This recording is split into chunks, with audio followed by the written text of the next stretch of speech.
নমস্কার, Debdipta football news and analysis চ্যানেলে সবাইকে স্বাগত। যেরকম ফেসবুকে বলেছিলাম যে আমি আবার কামব্যাক করব, আবার ফুটবল অ্যানালাইসিস করব, প্লেয়ার অ্যানালাইসিস করব, তো সেরকম আপনাদের যেরকম কথা দিয়েছি সেরকম অবশ্যই কথা রাখার চেষ্টা করব। এবার থেকে নিয়মিত চ্যানেলে ভিডিও আসবে, pre match analysis, post match analysis, যতটা পারবো অ্যাটলিস্ট মোহনবাগান এবং ইস্ট বেঙ্গলের ম্যাচগুলো তো করার চেষ্টা করব। তাছাড়া অন্যান্য টিমের যদি সময় পাই করব। বেশ বিগত কিছুদিন ধরে আমার নিজস্ব শরীর খারাপ ছিল বা হেলথ নিয়ে একটু ভুগছিলাম, আশা করি অনেকেই জানো। সেগুলো তোমাদের আশীর্বাদে বলো, ভালোবাসায় বলো, আস্তে আস্তে করে কাটে উঠে এবার আস্তে আস্তে আবার ভিডিও ছাড়বো। আশা করি আপনারা আগের বার যেরকম আমাকে সাপোর্ট করেছিলেন এই সেকেন্ড ইনিংসেও সেভাবে আমাকে সাহায্য করবেন। তা আজকে মূল বিষয় যেটা অ্যানালিসিস করার সেটা হচ্ছে প্লেয়ার অ্যানালাইসিস। আপনারা ভালো করেই জানেন আমি ফুটবল প্রেমী মানুষ এবং অবশ্যই আমি ফুটবল খেলিনি, নন টেকনিক্যাল পার্সন, কিন্তু ফুটবল খেলাটাকে ভালোবাসি এবং একটা প্লেয়ারকে নিয়ে অ্যানালাইসিস করতে খুব ভালো লাগে, তাই করি। এবং যদি অবশ্যই আগে থেকেই বললাম যদি কোনো ভুল করি বা কোনো ভুল বলে থাকি তাহলে অবশ্যই আমাকে ক্ষমা করে দেবেন। তা আজকে অবশ্যই যেই প্লেয়ারকে নিয়ে অ্যানালিসিস করব তার নাম ইতিমধ্যেই ছড়িয়ে গেছে অ্যাটলিস্ট মোহনবাগান সমর্থকদের কাছে এবং অবশ্যই ভারতবর্ষ ফুটবল প্রেমীদের কাছে, সেটা হচ্ছে জ্যামি ম্যাকলারেন। এই বছর কিন্তু মোহনবাগানের নতুন রিক্রুটমেন্ট, 4 বছরের জন্য কিন্তু জ্যামি ম্যাকলারেন অন্তর্ভুক্ত হয়েছে। জ্যামি ম্যাকলারেন কিন্তু অস্ট্রেলিয়ার বিশ্বকাপার এবং অল টাইম এ লিগের টপ স্কোরার। এ লিগ মানে আপনারা জানেন এশিয়ার মধ্যে একটা বড় লিগ, সেখানে কিন্তু অল টাইম টপ স্কোরার। তো জ্যামি ম্যাকলারেনের স্ট্যাটস একটু বলে দিই ও সিনিয়র ক্যারিয়ার থেকে বলি। 2013 থেকে 2015 অবধি 5 গ্লোরি, তারপরে কিন্তু 2015 থেকে 17 ব্রিসবেন রোড, তারপর 2018-19 কিন্তু লোনে হাইবার্নিয়ানে খেলেছে। তারপরে সব থেকে উল্লেখযোগ্য 2019 থেকে 2024-এ 142টা ম্যাচ খেলেছে অস্ট্রেলিয়া এ লিগ সাইড মেলবোর্ন সিটির হয়ে। সেখানে 142টা ম্যাচে কিন্তু 103টা গোল করেছে।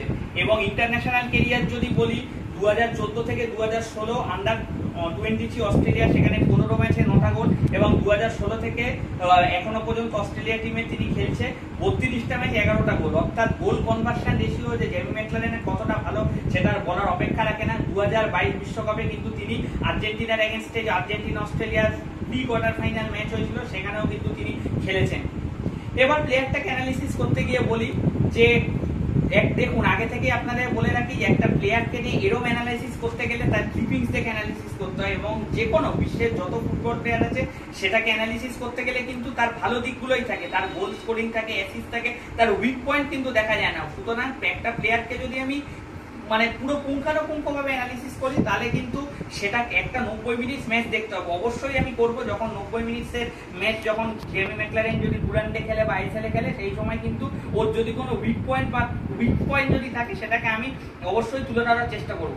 সুতরাং জ্যামি ম্যাকলারেনের যেগুলো প্লাস পয়েন্ট এবং মোহনবাগানের জ্যামি ম্যাকলারেনের রিক্রুটমেন্ট কতটা মোহনবাগানকে আগামী সিজনে সাহায্য করবে সেটাই বলি।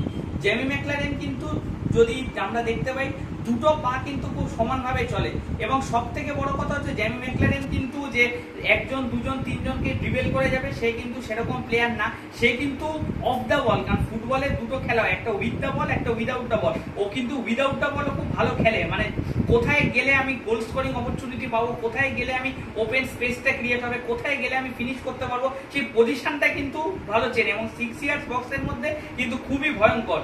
দুটো পা সমান চলে, থ্রু বলগুলোকে ভালো মিট করে, দুটো সাইড থেকে গ্রাউন্ডার ক্রস আসুক বা এরিয়াল ক্রস আসুক সেই দুটো ক্রসগুলোকেও কিন্তু পা দিয়ে ভালো মিট করে।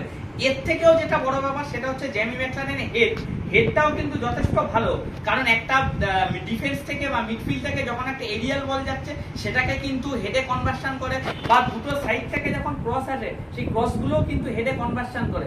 এবং যেটা বললাম গোল স্কোরিং রেশিও কিন্তু খুব ভালো। এবং এই মোহনবাগান টিমে কেন জ্যামি ম্যাকলারেনকে মানে এতটা প্রয়োজন বা জ্যামি ম্যাকলারেন কেন ভালো খেলবে তার কারণ হচ্ছে এখানে অ্যাসিস্ট করার লোক বা মিডফিল্ডে প্রচুর ক্রিয়েটিভিটি রয়েছে, কারণ ডিমিট্রি পেট্রাটস আছে, এবছর ড্রেক স্টুয়ার্ট নতুন অন্তর্ভুক্তি হয়েছে, তারপর সাহাল আছে, থাপা আছে। সুতরাং পুরো কিন্তু একটা ভালো মিডফিল্ডার কম্বিনেশন আছে। এবং জ্যামি ম্যাকলারেন সব থেকে বেস্ট হচ্ছে যত সাপ্লাই পাবে জ্যামি ম্যাকলারেন কিন্তু ভয়ঙ্কর উঠবে, কারণ মিডফিল্ড থেকে ডিমি আছে, ডিমির থেকে থ্রু বল যাবে, ড্রেক স্টুয়ার্ট আছে সেখান থেকে থ্রু বল যাবে, থাপা আছে, থাপার থেকে থ্রু বল যাবে, সাহাল আছে খুব ভালো, আগের সিজনে খুব ভালো খেলেছে অ্যাটাকিং মিডফিল্ডার, ওখান থেকে থ্রু বল যাবে। তারপরে এরিয়াল যদি বলগুলোকে মিট করে সেখানেও কিন্তু এদিকে লিস্টন আছে, এদিকে মানবীর আছে, এদিকে আশিক আছে, মানে রাইট সাইড থেকে মানবীর, লেফট সাইড থেকে লিস্টন, আশিস আছে, সুভাশিসও কিন্তু এদিক থেকে উঠে এসে ক্রস বাড়াতে পারে, মানে পুরো একটা কিন্তু সেট আপ টিম আছে। এবং সেই দিক থেকে দেখতে গেলে জ্যামি ম্যাকলারেন খুব ইউজফুল প্লেয়ার। আবার বললাম যে দুটো তিনটে প্লেয়ারকে কাটিয়ে গোল করবে সেটা কিন্তু না, কিন্তু বক্সের মধ্যে কোন জায়গায় দাঁড়ালে আমি বলটা পাবো বা কোথায় দাঁড়ালে বলটা আমি গোল করতে পারবো সেই পজিশন গেনিং কিন্তু খুব ভালো, এবং দুটো পা কিন্তু সমানে চলে, মানে দুটো পায়ে কিন্তু ভালো শট আছে। যেরকম আগের বার কামিংসকে যেরকম আপনারা দেখেছিলেন যে কামিংসের কিন্তু পায়ে অতটা শট নেই, বা প্লেসমেন্ট স্ট্রাইকার, মানে বল আসবে ও কিন্তু জাস্ট বলে ঠেলে দেবে। কিন্তু কামিংসের সঙ্গে যদি ডিমির তুলনা করতে হয়, হ্যাঁ অবশ্যই ডিমি কিন্তু ফার কামিংসের থেকে বেটার, এবং অবশ্যই কিন্তু যতটা দেখে মনে হচ্ছে অবশ্যই কিন্তু অটোমেটিক চয়েস হবে। এবং কামিংস থাকাতেও কিন্তু ডিমির যথেষ্ট সুবিধা হলো, কারণ সামনে কামিংস আর ডিমির আক্রমণ ভাগ যদি খুব ভালো হয় তাহলে কিন্তু মোহনবাগান কিন্তু এবার অপোনেন্ট টিমের কিন্তু ডিফেন্সকে, যে কোনো টিমকে তাদের কিন্তু রাতের ঘুম কেড়ে নিতে পারবে। অবশ্যই মোটামুটি ক্লিপিংস থেকে যেটুকু জ্যামি ম্যাকলারেনের আমার মনে হলো সেটাই অ্যানালিসিস করলাম। এবার পুরো যদি পুঙ্খানুপুঙ্খ আরো অ্যানালিসিস করতে হয় তাহলে জ্যামি ম্যাকলারেন আসবে এখানে ডুরান্ডে খেলবে, আইএসএল এ খেলবে, তখন কিন্তু একটা 90 মিনিটস ম্যাচ থেকে তখন কিন্তু আমি ভালো করে অ্যানালিসিস করতে পারবো। ভিডিওটা যদি ভালো লেগে থাকে তাহলে লাইক করবেন, শেয়ার করবেন, এবং অবশ্যই কিন্তু চ্যানেলটা সাবস্ক্রাইব করবেন, কারণ এরপর কিন্তু আরো ভালো ভালো প্লেয়ার নিয়ে অ্যানালিসিস করবে, এবং বিশেষ করে যারা নতুন রিক্রুট হয়েছে এই বছর মোহনবাগান এবং ইস্ট বেঙ্গলে সেই প্লেয়ারগুলোকে নিয়ে অ্যানালিসিস করবো। যেমন ইস্ট বেঙ্গলে মাটির তালাল, মোহনবাগানে Tom Eldred, Alberto Rodriguez, Greg Stewart যদিও চেনা বিদেশি তবুও নতুন রিক্রুট হয়েছে বলে এই প্লেয়ারগুলোকে অ্যানালিসিস করবো। তাই তার জন্য আপনাদের সাপোর্ট কিন্তু অবশ্যই দরকার। তাই চ্যানেলটাকে লাইক করুন, শেয়ার করুন এবং অবশ্যই সাবস্ক্রাইব করুন। নমস্কার।